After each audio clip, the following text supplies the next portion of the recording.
Hi there, my name is Jim McMorran, and I'm going to discuss today why rapid weight loss is associated with the development of gallstones. Now, glucagon-like peptide agonists, GLP-1 agonists such as Wegovy and Mounjaro, are associated with rapid weight loss.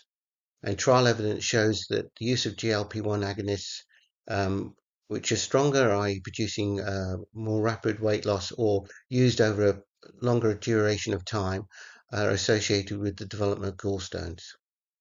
Also, various calorie restriction trials have also shown development of gallstones where weight loss has been greater than 1.5 kilograms per week.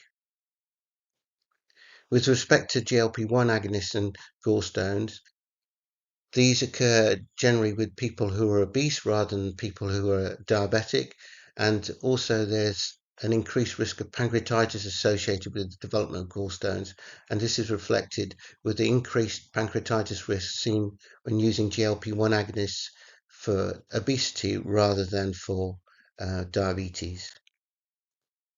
So how do you sort of work this out? Why does it happen? Well, you have to be aware of something called the cholesterol saturation index.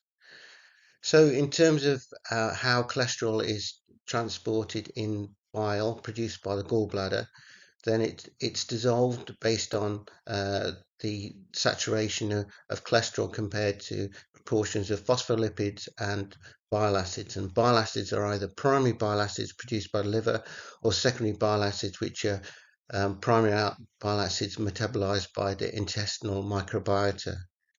If the ratio of cholesterol against the other components is greater than 1, this increases the risk of precipitation of cholesterol and the production of cholesterol gallstones.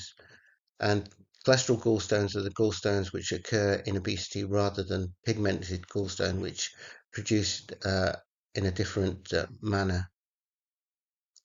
The analogy of this can be dissolving sugar into a glass of water.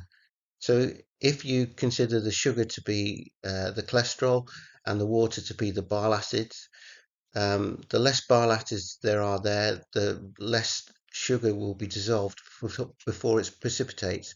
And in this situation, the precipitated sugar would represent cholesterol, which would be precipitated as a cholesterol gallstone.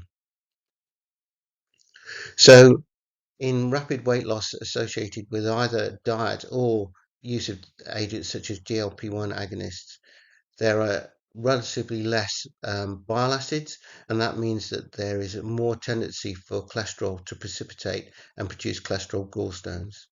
The other thing that happens in this scenario is that because of the rapid drop in calorific intake, there is gallbladder dysmotility, and meaning that the gallbladder doesn't function quite normally, and there is relative stasis of bile. And given that there's relative stasis, that also increases the chance of precipitation of cholesterol out to produce cholesterol gallstones. So the two factors that are important in rapid weight loss are the change in relative proportion of bile acids in the bile, and also the gallbladder stasis.